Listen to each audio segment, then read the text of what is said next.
ಬೇಡ ಕಣ. ಅಪ್ಪ ಗಡ್ಡ ಮಿಸಿ ಎಲ್ಲ ಶೋ ಮಾಡಿದ್ರೆ ಚೆನ್ನಾಗಿ ಕಾಣಲ್ಲ. ದೊಡ್ಡದಾಗ ಮಾತಾಡ್ತಿದ್ರಿ ಮತ್ತೆ ಪರವಾಗಿಲ್ಲ ರೀ. ಸೋತ್ ಬಿಟ್ರಾ?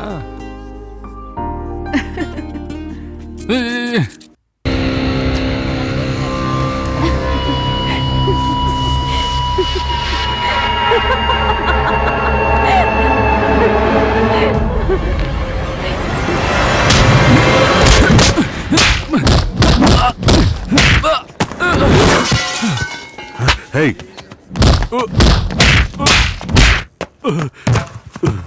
Hey!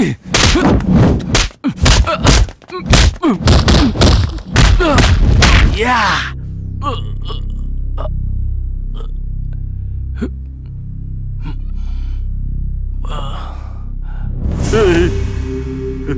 ನಾನು ನಿಮ್ ಜೊತೆ ಜಗಳ ಆಡಕ್ ಬರ್ಲಿಲ್ಲಪ್ಪ.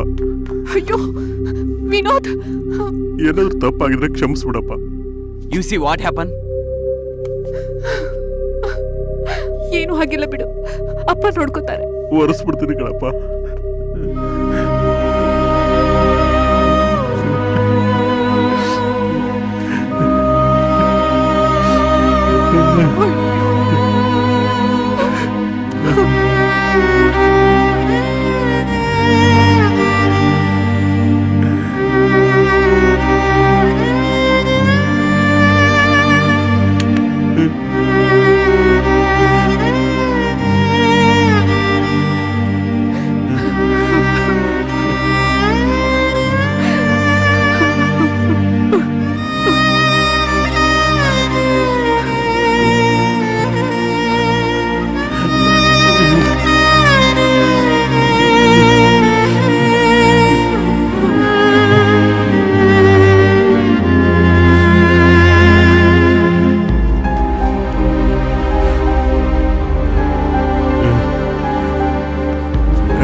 ಜಗಳ ಆಡೋದೆಲ್ಲ ಒಂದು ಯೋಗ್ಯತೆನೇ ಅಲ್ಲ.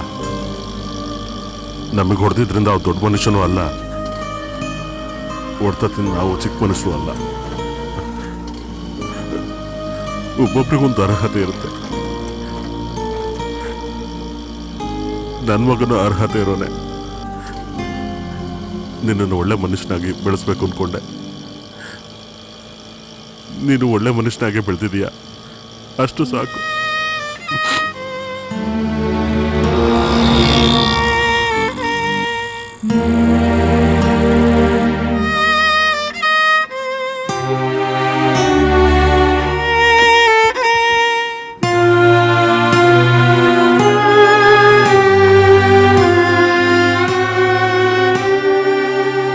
ಏನಾಗಿದೆ ರೀ ನಿಮ್ಗೆ?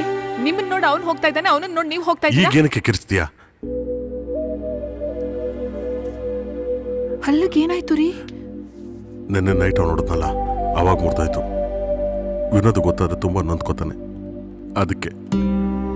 ಅಲ್ಲ ರೀ, ಹಲ್ಲು ಮುರಿದೋಯ್ತು ಅಂತ ಒಂದ್ ಮಾತು ನನ್ನ ಹತ್ರನೂ ಹೇಳಿಲ್ಲ. ಸತ್ಯವಾಗ್ಲೂ ಹೇಳ್ತಾ ಇದ್ದೀನಿ, ಆ ಹುಡುಗ ಚೆನ್ನಾಗೇ ಇರಲ್ಲ. ನನ್ನ ಹತ್ರ ಕೂಡ ಒಂದ್ ಮಾತು ಹೇಳಿಲ್ಲ.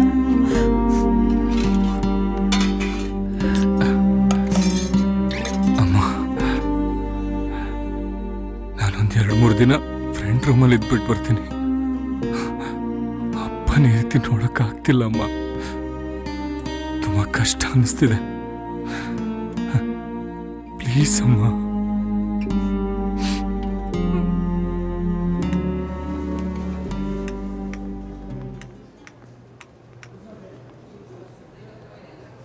ಈಗ ನನಗೆ ಅರ್ಥ ಆಗ್ತಿದೆ ಸರ್.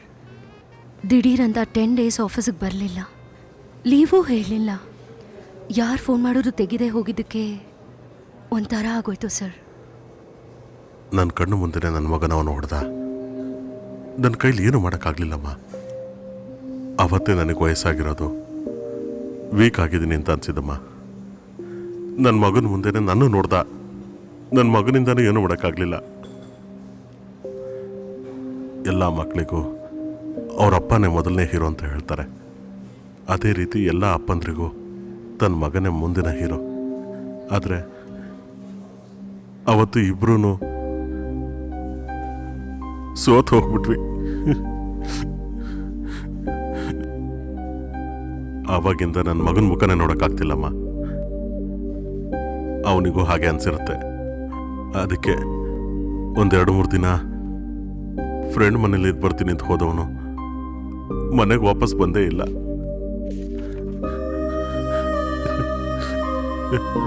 ಇವತ್ತಿಗೆ ನಾನು ಅವ್ನು ನೋಡಿ 10 ದಿನ ಆಯ್ತಮ್ಮ.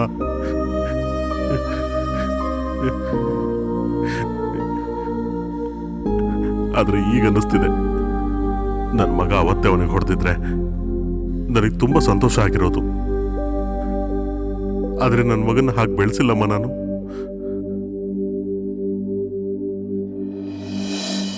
ನಿಮ್ಮಪ್ಪ ನನಗೆ ಒಳ್ಳೆ ಫ್ರೆಂಡು. ಅವತ್ತು ನೈಟ್ ಅಡ್ರೆಸ್ಗೋಸ್ಕರ ನಿನ್ನ ಪರ್ಸಲ್ಲಿ ಹುಡುಕ್ದಾಗ ನಿನ್ನ ಫ್ಯಾಮಿಲಿ ಫೋಟೋ ನೋಡಿದೆ. ಆಗಲೇ ನೀನು ಅವ್ರ ಮಗ ಅಂತ ಗೊತ್ತಾಗಿದ್ದು. ನಿಮ್ಮಪ್ಪ ಕಣ್ಮುಂದೆ ನೀನು ಓದೇ ತಿಂದಿದ್ದು ಅವರಿಂದ ತಡ್ಕೊಳಕ್ಕೆ ಆಗಲಿಲ್ಲ. ನೀನು ಅವ್ನಿಗೆ ಹೊಡೆದಿದ್ರೆ ಚೆನ್ನಾಗಿರ್ತಿತ್ತು ಅಂತ ಫೀಲ್ ಮಾಡಿದ್ರು. ಅದಕ್ಕೆ ತಪ್ಪ ರೈಟ ಅಂತ ಯೋಚಿಸ್ದೆ. ನಾನು ಅವತ್ತು ಹೊಡೆಯೋಕೆ ಹೇಳ್ದೆ. ನಮ್ಮ ಅಪ್ಪ ಅಲ್ಲದೆ ಬರೀ ನಾನು ಮಾತ್ರ ಹೊಡೆಸ್ಕೊಂಡಿದ್ರೆ ನಮ್ಮ ಅಪ್ಪಂಗೆ ಏನಾಗಿಲ್ಲ ಅಂತ ನಾನು ಸಮಾಧಾನವಾಗಿರ್ತಿದ್ದೆ. ನಾನಿಲ್ದಿರೋ ನಮ್ಮಪ್ಪ ಅವ್ರು ಮಾತ್ರ ಏಟ್ ತಿಂದಿದ್ರೆ ನಾನಿದ್ದಿದ್ರೆ ಇದು ನಡೆಯಕ್ಕೆ ಬಿಡ್ತಿರ್ಲಿಲ್ಲ ಅಂತ ನಮ್ಮಪ್ಪ ಸಮಾಧಾನವಾಗೋರು. ಆದರೆ ಅವತ್ತು ನಾನು ಅಪ್ಪ ಏಟ್ ತಿಂದಾಗ ಇಷ್ಟೊಂದು ನೋವು ಕೊಡುತ್ತೆ ಅಂತ ಅನ್ಕೊಂಡಿರ್ಲಿಲ್ಲ ಸುಬ್ಬಿ. ಅವತ್ತು ನೀನು ಇವನನ್ನೇ ಹೊಡಿಬೇಕು ಅಂತ ಹೇಳಿದಾಗ ನಾನು ಆಗುತ್ತೋ ಆಗಲ್ವೋ ಅಂತ ಯೋಚನೆ ಮಾಡದೆ ಒಪ್ಕೊಳ್ಳೋ ಕಾರಣನೇ ಅವನು ನಮ್ಮಪ್ಪನ ಹೊಡೆದಿದ್ದು. ನನಗೆ ಮಾರನೇ ದಿನನೇ ಗೊತ್ತಾಯ್ತು ನೀನು ಅಪ್ಪನ ಆಫೀಸಲ್ಲೇ ಕೆಲಸ ಮಾಡ್ತೀಯ ಅಂತ. ನಾನು ಏಟ್ ತಿಂದಿರೋದು ನಿನಗೆ ಗೊತ್ತು ಅಂತ ನೆನೆಸ್ಕೊಳ್ಳುವಾಗ ನಿನ್ನ ಫೇಸ್ ಮಾಡೋದು ಕಷ್ಟ ಆಯಿತು ಸುಬ್ಬಿ. ನಾನು ಅವತ್ತೇ ಡಿಸೈಡ್ ಮಾಡಿದೆ ಅವನಿಗೆ ಹೊಡೆದು ನಿನ್ನ ಕಣ್ಮುಂದೆ ಬಂದು ನಿಂತ್ಕೋಬೇಕು.